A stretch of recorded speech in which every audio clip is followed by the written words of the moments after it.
Arrêtez, juste un instant, arrêtez. Avant toute chose, avant que je vous dise ce que vous allez découvrir ici, j'ai besoin que vous preniez une décision. Restez, parce que ce qui a été déposé dans cette vidéo n'est pas simplement du contenu. Ce n'est pas simplement de la musique, c'est un activateur. Et les activateurs ne fonctionnent que lorsqu'on les accompagne jusqu'au bout. Si vous avez ouvert cette vidéo, c'est parce que quelque chose en vous a répondu à l'appel. Ce n'est pas l'algorithme. Ce n'est pas une curiosité ordinaire. C'est quelque chose de bien plus profond. C'est votre âme qui a reconnu une fréquence familière. Et elle vous a conduit jusqu'ici avec un but. Restez avec moi, du début à la fin. Ce qui va se passer en vous pendant que cette musique joue, pendant que ces mots traversent votre champ énergétique, ne se reproduira pas de la même façon ailleurs. C'est votre moment. Il existe des vérités que la raison ne peut pas atteindre. Des vérités qui habitent une couche de la réalité plus profonde que les pensées, plus ancienne que les mémoires de cette vie, plus vaste que toutes les théories jamais écrites sur l'amour. La connexion entre les flammes jumelles est l'une de ces vérités. Elle ne commence pas quand deux corps se rencontrent. Elle commence bien avant la naissance, avant le choix du corps, avant le premier cri d'une nouvelle existence. Elle naît au moment où une unique conscience lumineuse décide de se diviser pour expérimenter ce qu'elle ne pourrait pas expliquer dans son état entier. L'amour vécu de l'extérieur vers l'intérieur. La retrouvaille après la séparation. La beauté de reconnaître le foyer dans le visage d'une autre personne. C'est précisément ce que les recherches de Dolores Cannon ont révélé au monde avec une précision et une profondeur qu'aucune autre chercheuse n'avait atteintes avant elle. Pendant plus de 40 ans, grâce à sa méthode unique d'hypnose régressive en état profond, elle a plongé dans les mémoires les plus lointaines de la conscience humaine, et ce qu'elle a trouvé de façon répétée, chez des patients différents, dans des pays différents, dans des contextes de vie entièrement distincts, était toujours le même schéma. Des âmes qui se rencontrent, se reconnaissent, s'aiment, se séparent et reviennent, vie après vie, forme après forme, toujours attirées les unes vers les autres comme des planètes au sein d'un même système gravitationnel. Et la force qui meut cette attraction, qu'elle a consignée avec soin dans ses livres, n'est pas psychologique, elle est vibratoire. Les peuples chamaniques du monde entier savent en quelque chose que la civilisation moderne ne fait que redécouvrir à travers la physique quantique. L'univers n'est pas fait de matière, il est fait de vibrations. Avant la première forme visible, il y avait la fréquence. Avant le premier mot prononcé, il y avait le son. Avant la première étoile, il y avait une pulsation, une onde qui a traversé le néant pour créer le tout. Les druides et les bardes celtes qui peuplaient les forêts sacrées de nos terres ancestrales, les chamans des steppes d'Asie centrale, les guérisseurs tibétains, les gardiens des traditions initiatiques africaines, tous utilisaient le son comme outil d'accès à des dimensions que les yeux ne peuvent pas percevoir.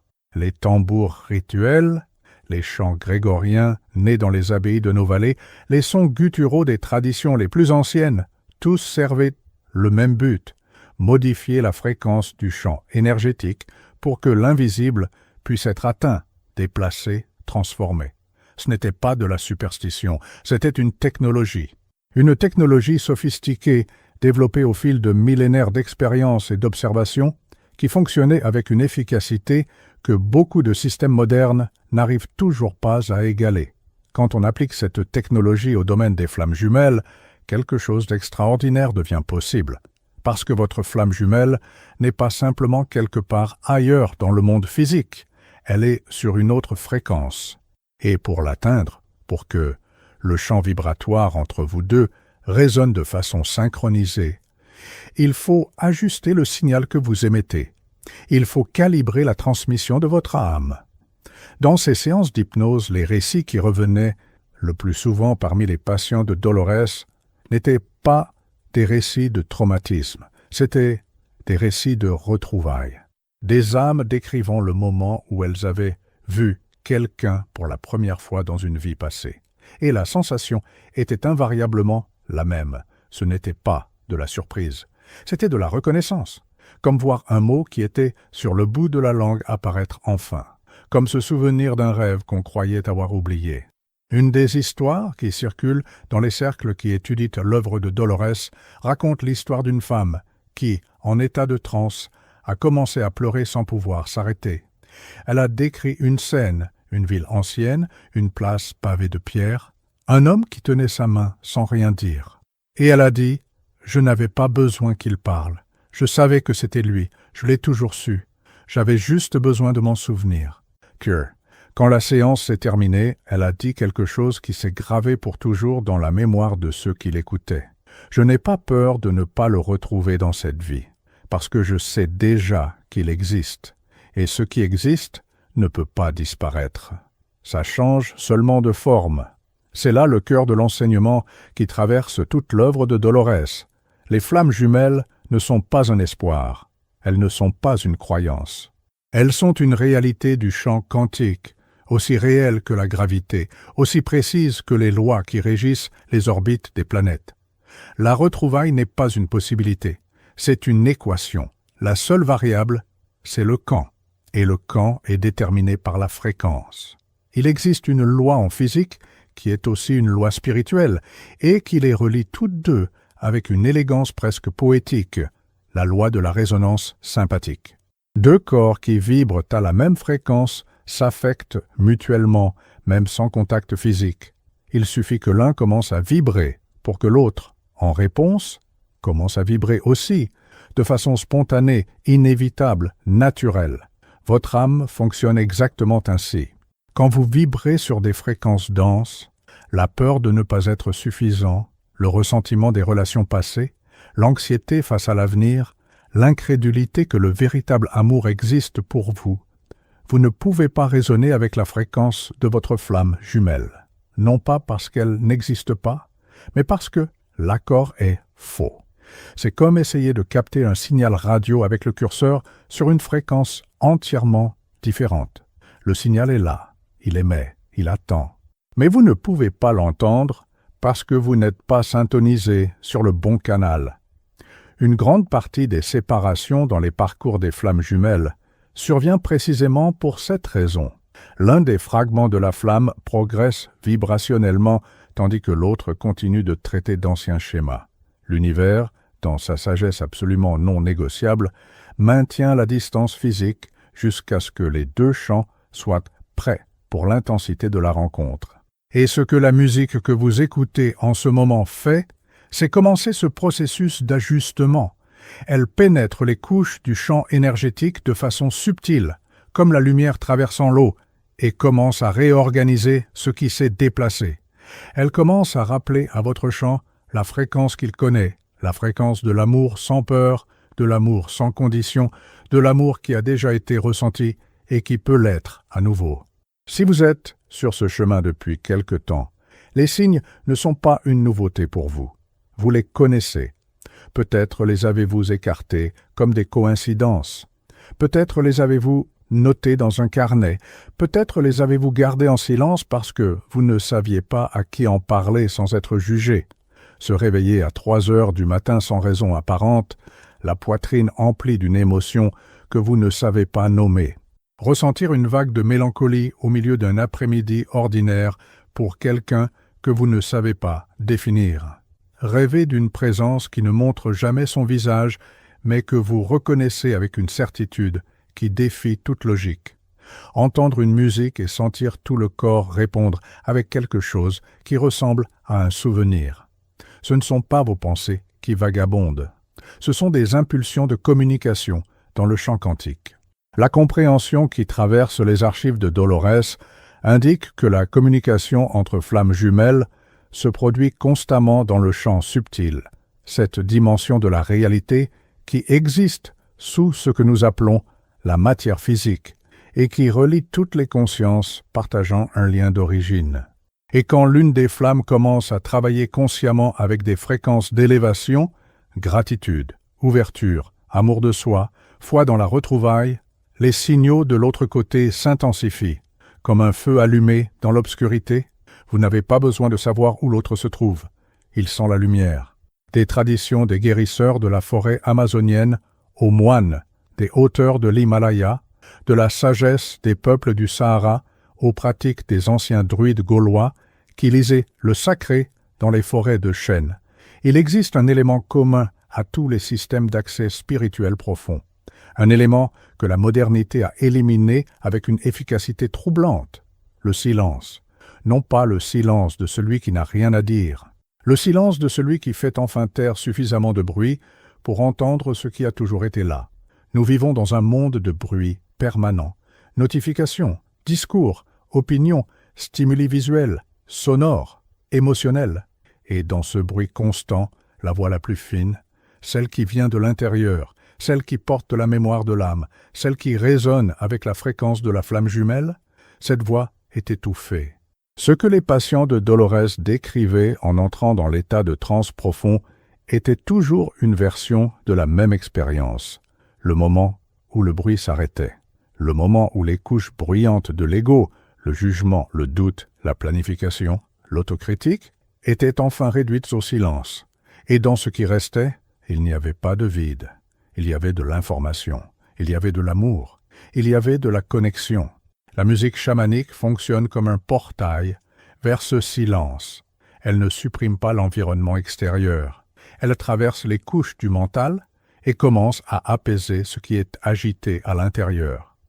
Elle invite le système nerveux à ralentir.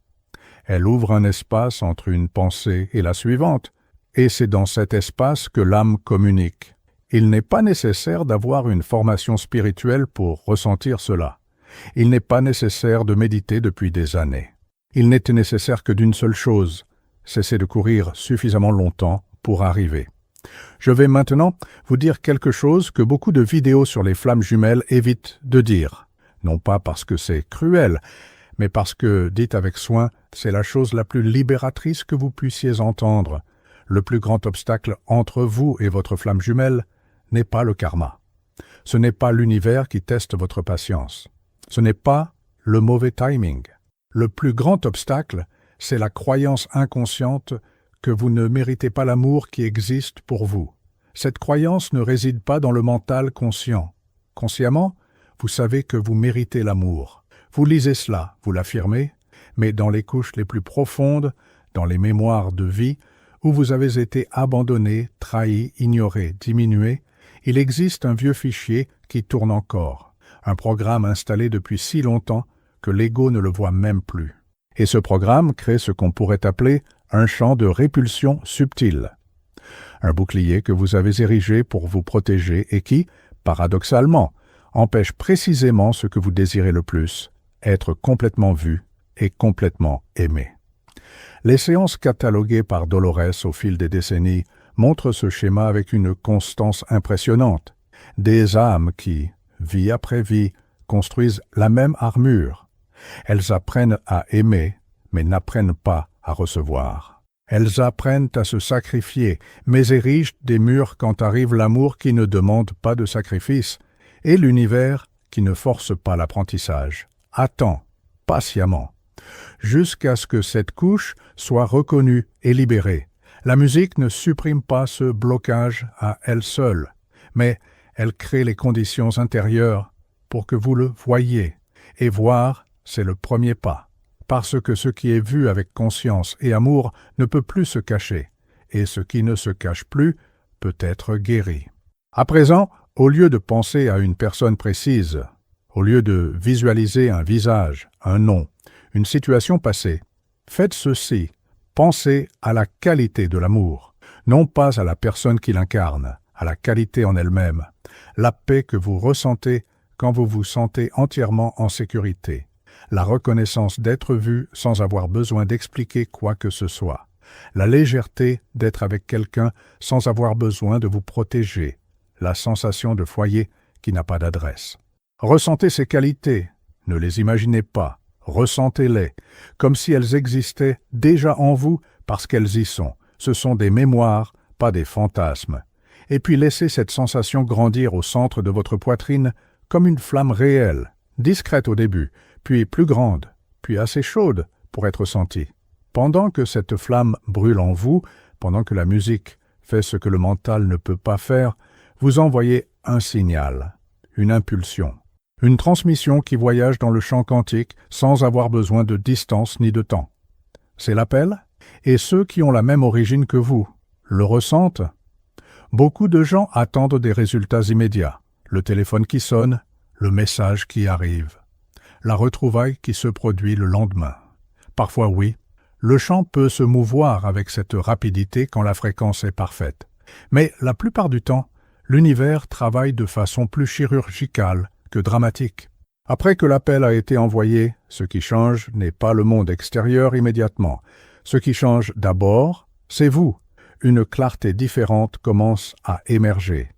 Des décisions qui semblaient difficiles deviennent soudainement évidentes. Des situations qui vous retenaient commencent à se dissoudre. Des personnes qui n'avaient plus de fonction dans votre champ commencent à s'éloigner naturellement. Et d'autres arrivent, des personnes qui apportent des messages, qui ouvrent des portes, qui vous positionnent au bon endroit. Les synchronicités se multiplient, vous voyez des chiffres qui se répètent. Vous entendez une chanson qui semblait avoir été écrite pour votre moment? Vous lisez une phrase qui répond exactement à la question qui était dans votre tête. Ce ne sont pas des coïncidences, ce sont des confirmations. L'héritage laissé par Dolores dans ce domaine est précis. L'univers ne travaille pas avec un calendrier, il travaille avec la fréquence. Quand la fréquence adéquate est maintenue avec constance et sans désespoir, la rencontre cesse d'être une possibilité et devient une inévitabilité géométrique. Comme la pomme mûre qui tombe de l'arbre, non pas parce que quelqu'un l'a forcée, mais parce que le moment est exactement arrivé. Faire confiance à ce processus n'est pas de la naïveté. C'est la fréquence la plus haute qu'un être humain puisse maintenir, parce que la vraie confiance est l'exact opposé de la peur. Et la peur, sous toutes ses formes, est la fréquence qui prolonge le plus l'attente. Je dois vous dire quelque chose maintenant, quelque chose de direct. Vous avez déjà été aimé de cette façon. En un autre temps, dans un autre corps, dans une autre langue, dans une autre partie du monde, vous avez déjà regardé dans les yeux de votre flamme jumelle et reconnu ce que c'est que de n'avoir aucune frontière entre vous et une autre personne. Vous avez déjà ressenti ce que c'est que de dormir sans craindre de ne pas se réveiller aimé. Vous savez déjà ce qu'est la paix de celui qui n'a rien à prouver. Cette nostalgie que vous portez, cette étrange mélancolie pour quelque chose qui ne s'est pas encore produit dans cette vie, n'est pas une illusion. C'est un souvenir. Votre âme ne pleure pas ce qu'elle ne connaît pas, elle pleure ce qu'elle a connu et n'a pas encore retrouvé dans cette incarnation. Dolores l'entendait de façon répétée dans les séances. Des patients en transe qui versaient de vraies larmes en décrivant des retrouvailles dans des vies passées. Des âmes qui, sous hypnose, refusaient de quitter l'espace entre le passé et le présent, parce que là, dans ce champ hors du temps, elles se sentaient enfin entières, enfin chez elles. Et ce phénomène nous dit quelque chose de puissant. Ce qui s'est produit une fois dans le champ spirituel peut se produire à nouveau, parce que le champ n'oublie pas, parce que les âmes qui se rencontrent gardent le code vibratoire l'une de l'autre, comme une clé qui ne perd jamais la forme de la serrure pour laquelle elle a été faite. Vous avez déjà ce code, vous avez déjà cette clé. Avant de clore, il y a une dernière chose qui doit être dite, et c'est peut-être la plus importante de tout. Le voyage des flammes jumelles ne consiste pas à trouver quelqu'un qui vous complète. C'est l'une des plus grandes distorsions qui circulent dans le monde spirituel superficiel.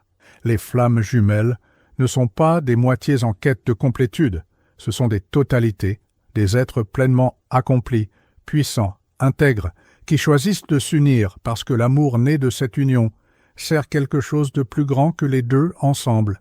Quand deux flammes se retrouvent dans une conscience pleine et une maturité vibratoire, le champ qu'elles génèrent ensemble ne reste pas entre elles. Il s'étend, il élève ce qui l'entoure. Les familles le ressentent, les communautés le ressentent, le collectif le ressent. Non pas de façon poétique, de façon réelle, mesurable dans le champ énergétique. C'est pourquoi l'univers orchestre cette rencontre avec tant de soin, parce qu'il sait que quand elle viendra, elle doit venir juste. Quand l'intensité de deux flammes se rejoindra, toutes deux devront être suffisamment matures pour ne pas se consumer mutuellement, mais pour illuminer ce qui les entoure. Et tout ce que vous avez traversé jusqu'ici, chaque période de séparation, chaque douleur qui semblait n'avoir aucun sens, chaque nuit où vous avez tout remis en question, tout cela faisait partie d'un processus de maturation que l'univers conduit avec une précision qui dépasse tout ce que le mental humain peut planifier. Vous n'êtes pas puni, vous êtes préparé.